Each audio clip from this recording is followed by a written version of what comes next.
Welcome to Unlearn, where we talk to industry leaders about unlearning how we go to market. I'm Kelly Sarabin, and I run Tech Partner Enablement and Advocacy at HubSpot. And I'm Asher Matthew, co-founder of Partnership Leaders. The old ways of going to market are getting more expensive and less effective. To thrive in an era of digital transformation, you have to go to market differently. Let's find out how.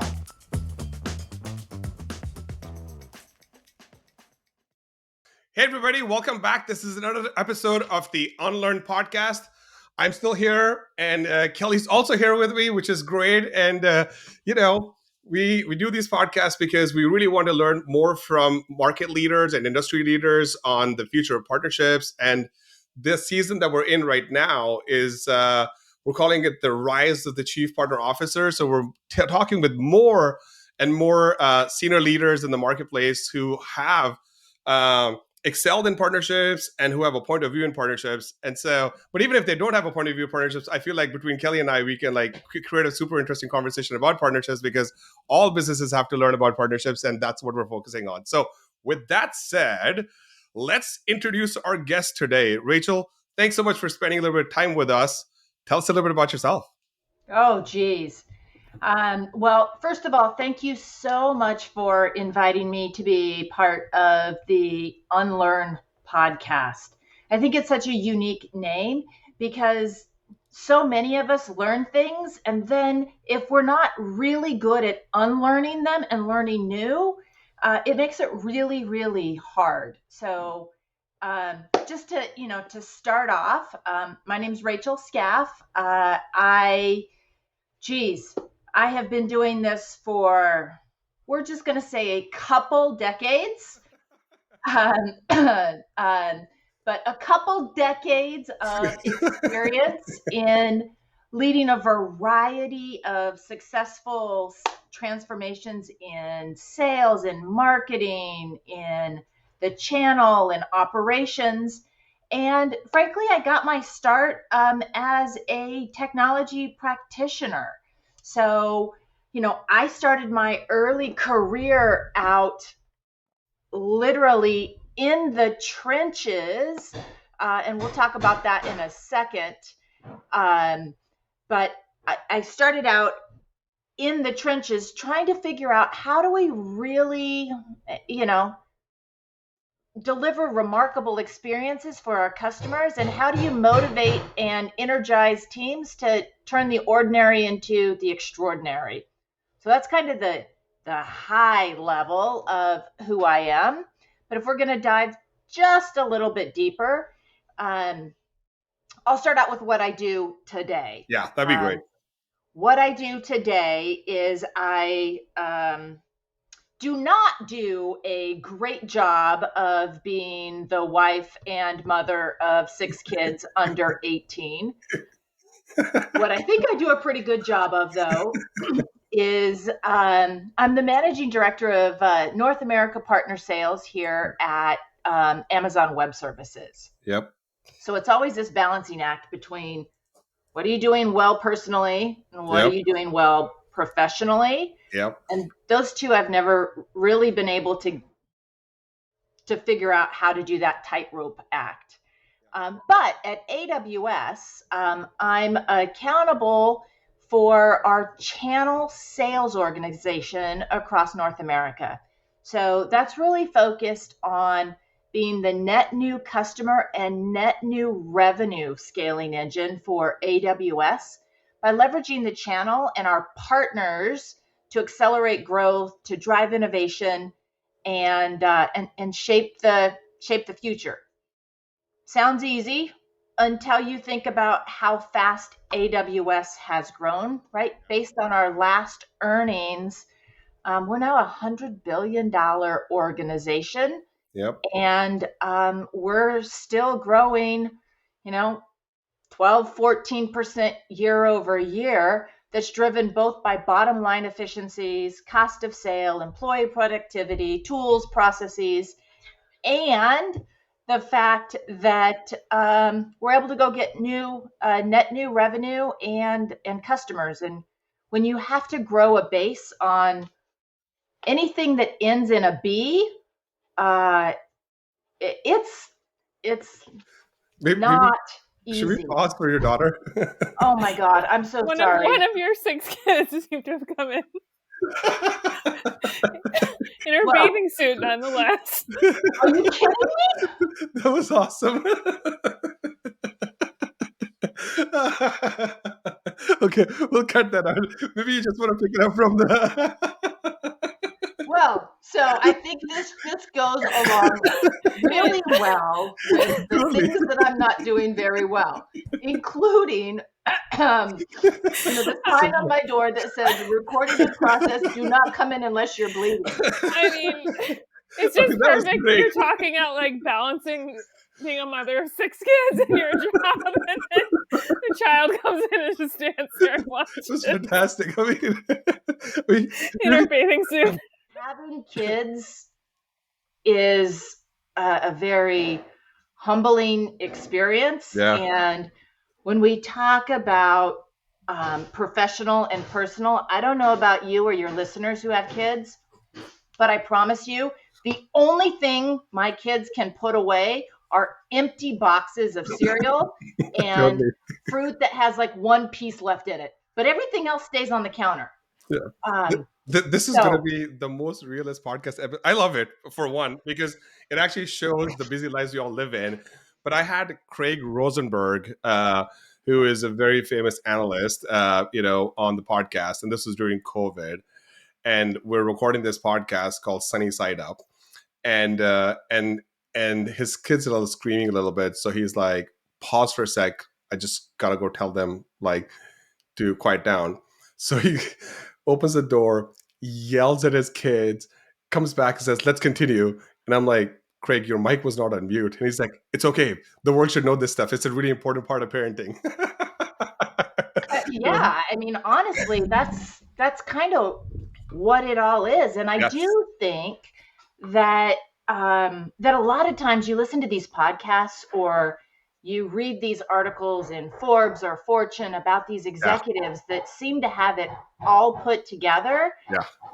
And frankly, I kind of think it's false advertising. Yeah. And I'll tell you that, through the various twists and turns of my career, from starting out as a heavy highway construction engineer to leading large IT transformations, to taking a company private, to advising startups, to now leading one of the largest partner sales organizations in the world, I found a couple common truths.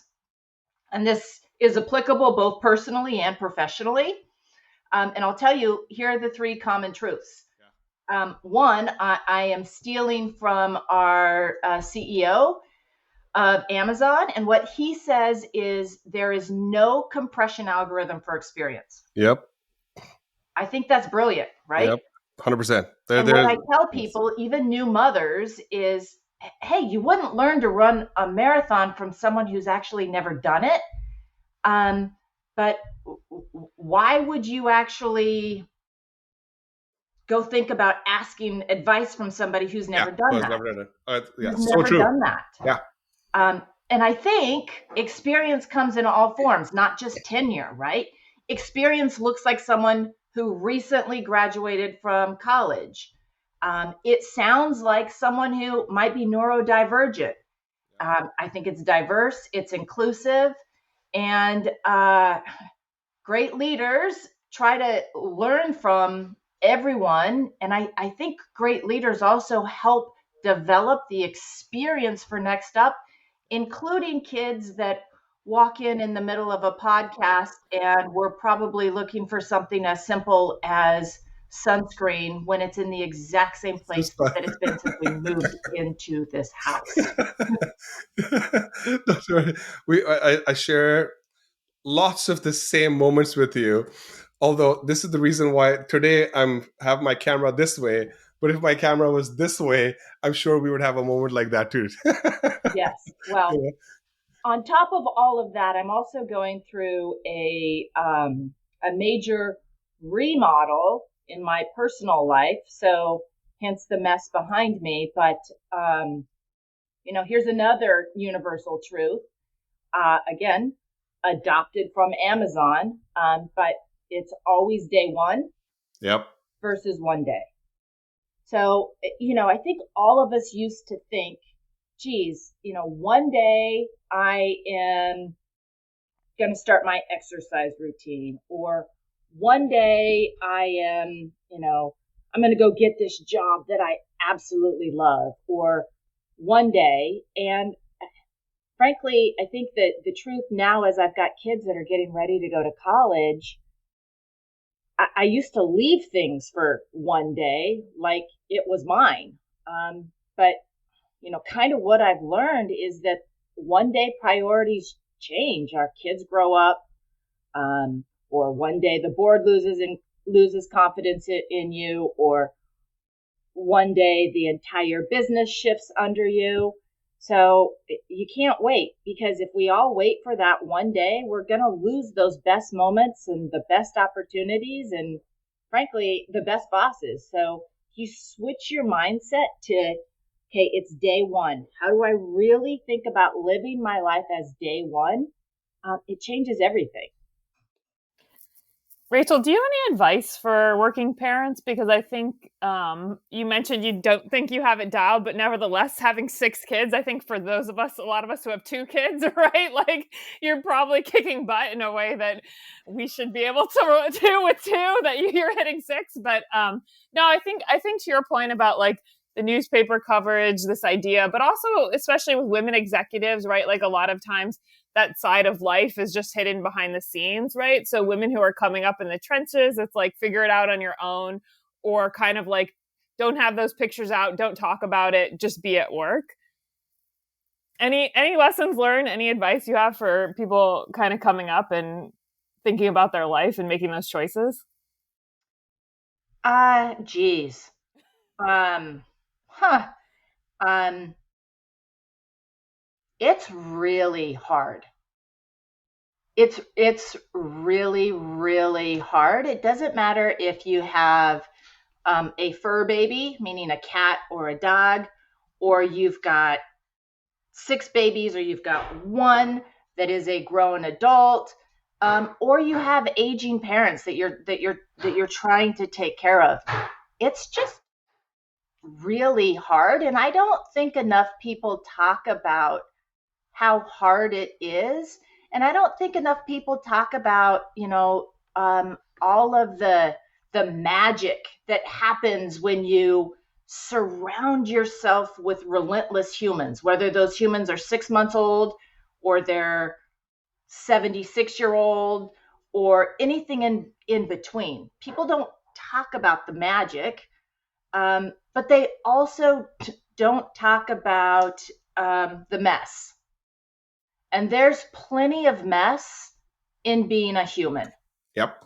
And I think too often people miss the whole human side of leadership, and they talk about, top line growth. They talk about bottom line growth. They talk about revenue accelerations and, hey, how do we deliver earnings per share that looks like this? And all the while, what I've found is the executives and the leaders that you want to follow most are also the ones who actually put the human in human being. Yep. Instead of just being in work, right? I think people that share that life is finite and really find people around them that are also climbing mountains and kind of give you a place to stop and breathe. Those are the people that we should be talking about, and those are the people that we should be celebrating. Because I remember a time when my son, who is now graduating actually this evening from high school, we were in Target, and he was just, he came out of the boys' bathroom with what he thought was a cake. Okay, for those that are listening, it was a urinal cake. Okay, so here I am in Target trying to tell my son to put the urinal cake down while pressing mute on my phone. Like, these are the moments. This is the magic and the mess that people don't talk about. Yeah, And totally. it's hard. It's hard. Right? Yeah. I mean, Yeah. I guarantee you there's a bunch of listeners out there who, while might not want to publicly admit that they've told their kid to put the urinal cake down, guarantee you there's a parent that's out there that's also told their child not to wipe their mouth on the dog. Totally. We've all been there one way or another. Yes. What's the third universal truth? Just so that we wrap up the universal truth section of this podcast. Yeah, no, excellent. I think the third unit, so the first one is there's no correct compression algorithm for experience. The second one is it's always day one. And the third one is around results. And for me, results are frankly the right to keep your job, whether that job is as a parent, as an executive, as an individual contributor, right? You've got to deliver results. But the universal truth there is how you get those results actually matter the most. How you get the results, whether it's a parent or at work, or you're dealing with aging parents or furry babies or anything in between, right? If we all think back on our careers, or we think back on those moments that just really stick in our heads, the people that stick in our heads aren't going to remember the results, but what they're going to remember is how you delivered those results, how you made other people feel. What impact did you have on their professional lives? What impact did you have on their personal lives? And if you take all three of those universal truths, whether it's no compression algorithm for experience, day one, or results, the bottom line boils down to one thing. It's people, right? It's the people that you work with. It's the people that you help. It's the people that you surround yourself with, the people that you marry, the people that you influence. It's really not the technology. It's not the business processes. It's not the operations. It is absolutely a people game, period. Well said. Should we take a break for one of your kids to walk in and then resume the podcast? I have no idea which one will walk in. Just check it. The unpredictable messiness of life, Exactly. Asher. We must keep on. Got it. Okay. We just covered this, I'm slow. This is true. I can vouch for that, I will Rachel. share, Asher, it was not too long ago. I was actually in a meeting with a really large partner of like $1 billion business. And I usually have my phone on silent, but my phone kept buzzing. And it just wouldn't stop, like literally like 10 in a row. So finally I looked down on my phone and the text messages are mom. And then it goes to bro. So I'm not sure how I graduated from mama to mommy to mom to bruh. Yeah. I need you. Please call me. So as a parent, you're thinking, oh my gosh, like what in the world is this? So I politely excused myself, and gosh darn it, my was kid the sunscreen? No, my kid was looking for a sock. Oh, it's even worse than the sunscreen. Okay. So one thing's cool about this conversation is you're not the only person who is a parent who their child addresses as bro, because my 6-year-old also addresses as bro. And I'm like, there's a difference between dad and bro, Yes. Wait till he gets to bruh. Okay. B-R-U-H, bruh. Yeah. Could you imagine in our world if we just sat down across the table with the executives that we dealt with and we're like, bruh, where's our pipeline? Bruh. Yeah. How are we going to get to what? How are we going to get to that earnings call? So I can visualize some cigars, some whiskey, Might be worth a try if you're getting desperate. Exactly. Might be. So just I'll make a quick PSA for our audience. Like, we don't prep any of our guests.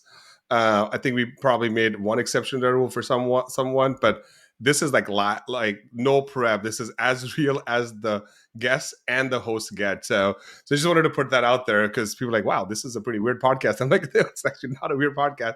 It's just real life coming at you all. Okay, so with that said, maybe we should just give you a little bit of an intro to who Kelly and I are also, and that probably will go for our audience too, because audiences need to be reminded of who the people are. So Kelly, like, tell our guest and our virtual guests about who you are. So I was in marketing before. Now I'm in partnerships at HubSpot. And for our ISV and strategic alliances, I do our ops, our enablement, our advocacy, and program stuff.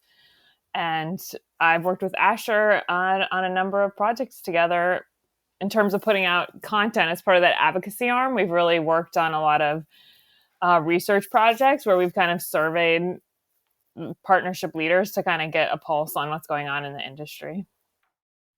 And I'm building what you would call the global modern community for partnership leaders. It's actually called partnership leaders.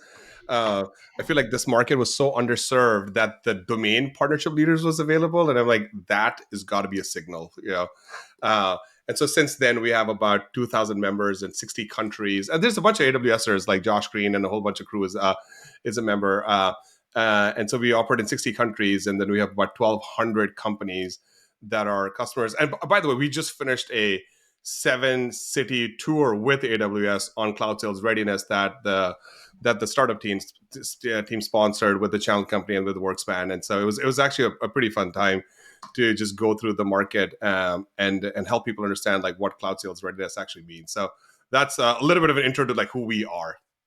But what we would love to understand, right, from you is, and we've had a number of point of views on what does a modern partnership leader need to know and experience to create impact in the world. And that could be like professional, it could be personal. We can take this multiple ways, right?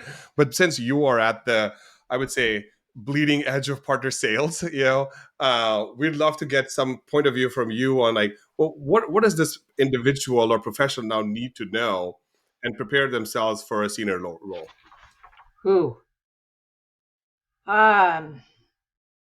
Boy, what do you need to know? That's you gotta. I think the best place when you think about what is it that you need to know,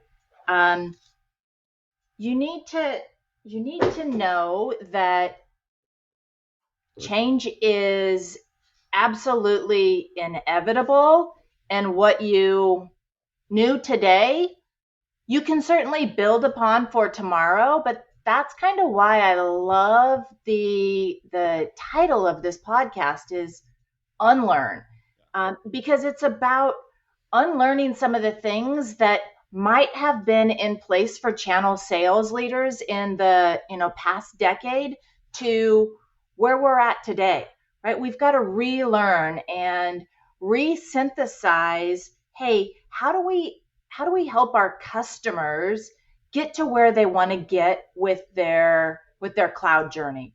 And it's not the same old, hey, let's talk about what your workload is and how do we leverage partners to. It's more about, tell me about your company. Tell me about where you want to be as a company in the next 3 to 5 years. So I think really big executive leaders, whether you're in the channel or you're not, think through hey, what's the next big S curve that's coming at them, right? You think about folks in the manufacturing space. Yep. What is generative AI going to do for their business? Yep. Right? You think back to the Industrial Revolution and what happened during the Industrial Revolution with the advent of electricity. I would argue that we are on a similar precipice as we were back then when companies decided, hey, are we going to start to adopt this? And how is it going to transform our businesses? Are we going to stick with the horse and buggy? And we all know how that story turned out. So I think as a leader, you've got to always be thinking about, hey, what's going to happen? What do I know that I can use as a platform to help me springboard to where the future is going? And it's different. And then I think something that I tell my teams all the time is strong, inspiring executives have got a very, very strong point of view and opinion based on data, but it's loosely held. And think about that for a second, right? When you talk about, geez, what is a big channel leader or a partner leader or an executive need to know? Well, you have to know a lot, use data to inform your decision, but always be willing to have your mind changed. Because there's always going to be some new piece of data or something new that's going to come around that could help you make a different decision. But if your mindset is so rigid that you're unwilling to unlearn what you previously thought, you're going to miss out on a really big opportunity. Yeah. Can I ask you how you trained yourself? Because this is learned behavior, right? It's not because as senior over time, as senior you get, right? The stakes are higher, and admitting, I know, totally, that's obvious, but admitting to being wrong or holding things loosely, like this, it's tough, especially in an org size where you are, right? And so how do you bring yourself to that's all good. How do you bring yourself to be able to admit that you're wrong and allow and give other people the space to share their opinions comfortably? And then I do understand that, like, once you get to that point, it's extremely powerful because then the whole org is behind you, which is extremely powerful, right? But what you just shared is not something that is taught in school. No, it is not, right? I think there's a lot of things that aren't taught in school, lately, but I think perhaps a really good place to start is, I think all the way back to, when I first started my career. I started my career, as I said, as a heavy highway construction engineer. I actually thought that I wanted to build roads and build bridges. Somewhere along the way, I decided that I could actually get my job done more quickly by leveraging technology. So conversation for another day of how I pivoted into technology. I fondly call it the influence of beer and boys led me to technology. Might be the title for another podcast. There's your podcast that you can potentially start. But it was just all of these early on career decisions of, I wonder if there's a better way. I wonder if we streamlined these things, I could actually get my job done quicker. All the way to, having execs around me on a regular basis tell me, hey, if you expect the view at the top of the mountain that you're hiking to change and you're still hiking the same mountain and doing the same thing, it's not going to. You actually have to go do something new. That's where a lot of this comes from. And if you look at some of the brightest executives that are out there, they'll actually openly talk about their failure. They'll talk about, here's decisions that I've made along the way that really influenced who I became as a leader. And I think a lot of it, Asher and Kelly, just comes down to attitude is free. How you wire your brain and how you show up every single day is free. I know that sounds like it's a super simple thing, but it kind of comes down to your attitude, right? Do you want to learn how to drive? If you're a 16-year-old, no. But do you want to learn something new, right? I could ask you, Asher, what's something new that you want to go learn? Today? Sure. Like in this very moment? Sure. Better copywriting skills. I was going to say, you thought you wanted to be a better marketer. Well, Asher's always constantly trying to learn how to market better.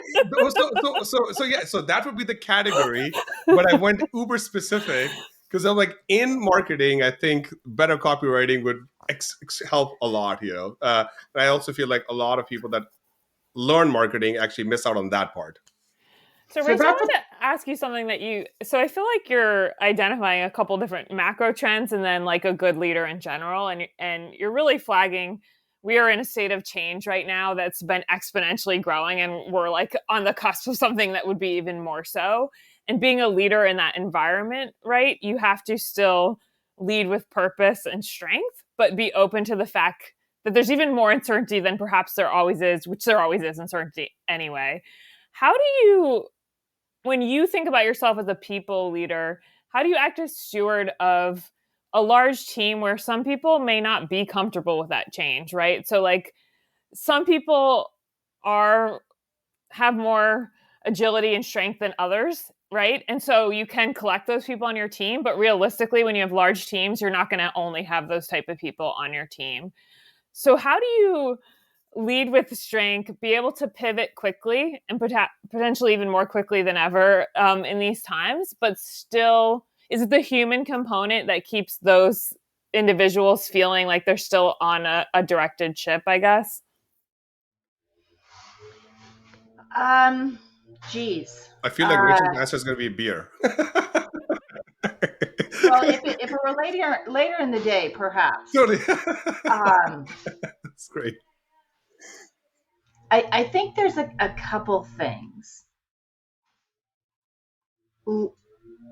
and maybe I'll just boil it down to a handful of things. The first one is leaders continue to reinvent themselves.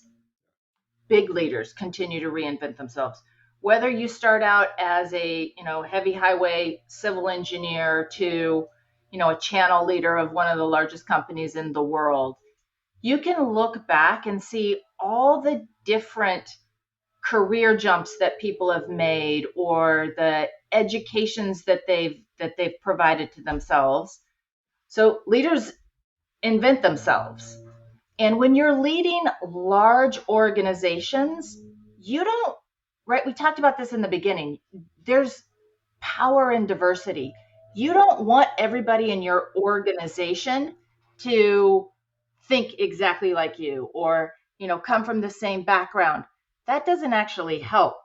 But when you're talking to all the different types of leaders in your organization, you've got to encourage them to continue to invent themselves. The second thing is the absolute greatest gift that we can offer to our teams, to our customers, and frankly, to our family is just our presence. Right? If you listen to all of those different opinions and all of those different people, they're going to share very different points of view with you that you could probably learn from, right? And I'll give you an example, Kelly. I purposely, when I look at my staff, I purposely not only have diversity of race, of age, of gender, of neuro skills. I've been very purposeful about it, right? Because too many times you get to that very top, and while they might not all look the same, they're probably of the same age group. Okay, well, you think about how the younger generations are coming up, where schools have had to put policies in place around how they leverage generative AI. Whereas in my time frame, you actually had to know how to use the Dewey Decimal System. So, I mean, like, when you're thinking about those large teams of people, who are you talking to? Are you 100% present, and are you listening? That's right. So leaders reinvent themselves. You've got to be present, and every single person in the world gets better at what they pay attention to. So Asher, you want to be a better copywriter, copy editor? Yes. Guess what you should start paying attention to? Well, I just learned from Kelly. Yes, but when we partner on Exactly. copywriting. my way is super, like, I know myself really well. I'm a phone a friend type of guy, you know. I'm not a pick up and read something guy. Like, the people have given me these like the art of writing and this and that, and I'm like, it's just too complicated. But the phone a friend works great for me. So most of my friends outside of my partner friends are copywriting friends. Great. But see, you're inventing yourself. Yeah. It doesn't matter how you're doing it. Yeah. It's that you've built a network of people around you that help support what you need to go learn. Yeah. That's an approach too. Well, it isn't working well right now, so I'm thinking maybe I need to change my friends. I'm just kidding. Maybe you need better copywriters around you, Asher. Well, you get better at what we pay attention to. Okay, you said something which I think we ought to double click on, because it's very no one on this podcast has said something about transformation initiatives, right? And leading transformation initiatives is not for the faint of heart. Like most people are like, hey, I'll do this project here, this, et cetera, et cetera. Transformation initiatives, at least from my definition, are like 3 to 5 years long. They have an even longer time horizon, could have an even longer time horizon. They fundamentally change the workings of a business. These are like tough things, right? So as a sales leader, like, I don't think we've ever had anybody who has a sales background who's actually talking about transformation. So I was like, wow, this is going to be an amazing podcast 40 minutes in, because I knew how this would go. It's just kidding. But I'd love it depends on how much you guys edit. So. Exactly. Well, we prefer not to edit anything, That's kind of the beauty of the Unlearn podcast. But would it be awesome to like get an idea of, like, from a sales leader's perspective, when you're leading or you're selling into a transformation initiative, like, how do you do it? Just a small question for you, Rachel. Yeah. Sure. Yeah. She's like, I thought you guys said this would be a simple podcast.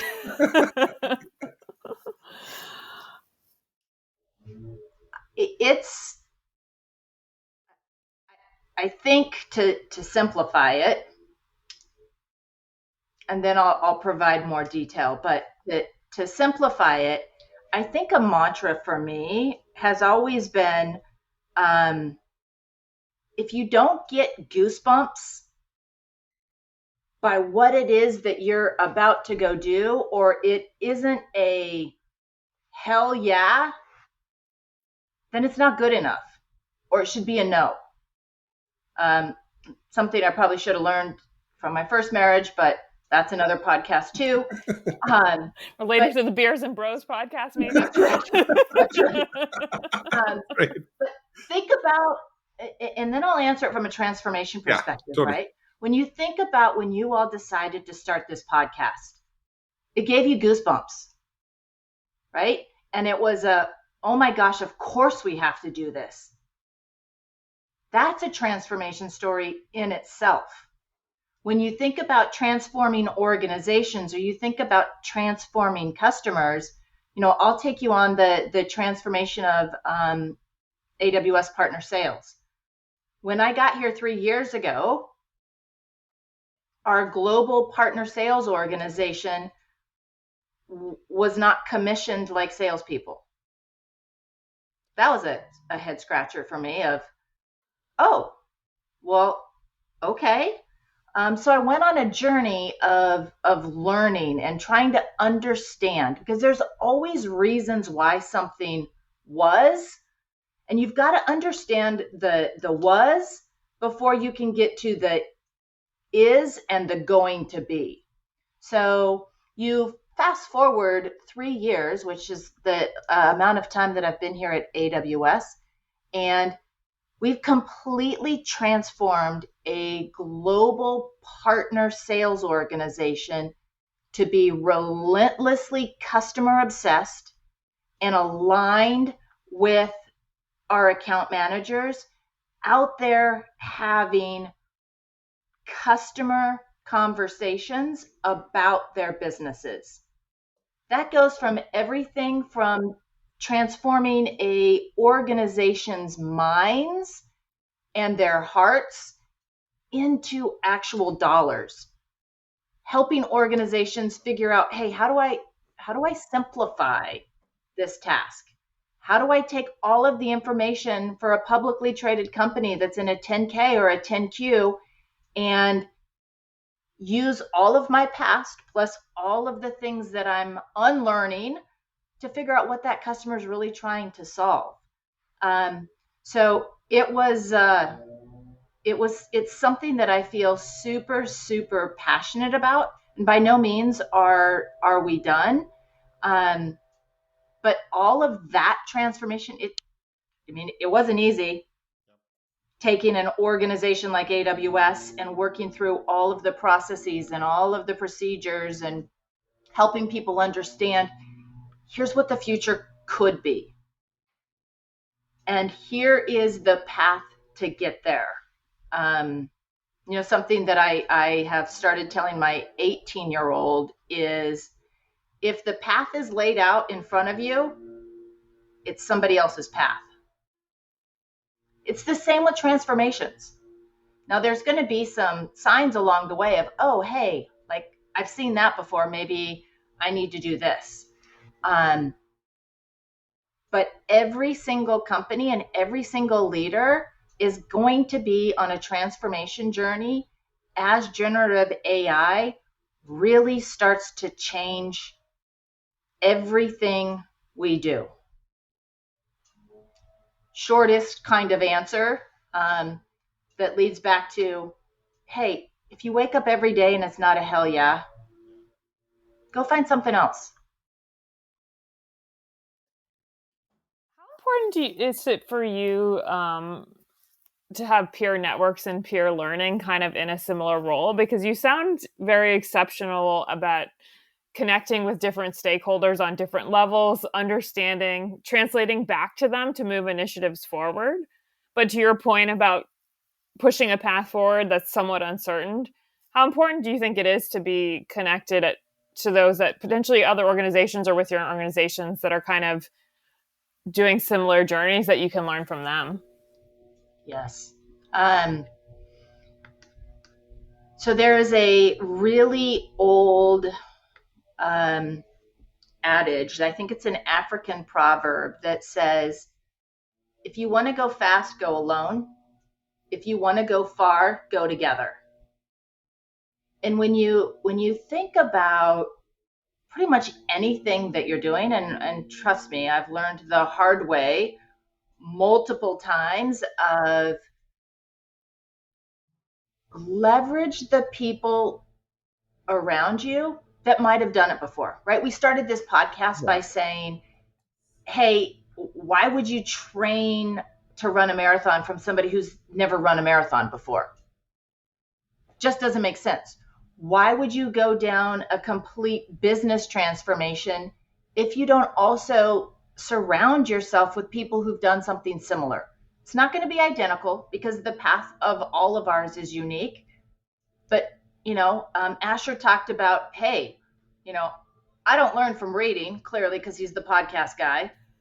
He learns by listening, and he learns by calling. Totally. But that's right. That's kind of the example of how do you put together, in Asher's case, the phone a friend. Who's he going to phone when he has a question? And I think for all leaders out there, whether you're an individual contributor or you're an executive, we all have a version of our own personal board of directors that, sits on our shoulder and says, hey, I need to call Kelly because I have a copy edit question. Or, hey, I have a question about, why did the schools only still send the emails to the mom? Who do I call to figure out what I'm actually supposed to be doing today? Right? We have those two boards of advisors that we have to leverage and we have to listen to, because they're going to provide you some sage wisdom that you might not get otherwise. So don't go it alone in anything. Solid advice. All right. We have about a few minutes left, but we'd also love to know what's top of mind for you. I mean, maybe just one thing. Just kidding.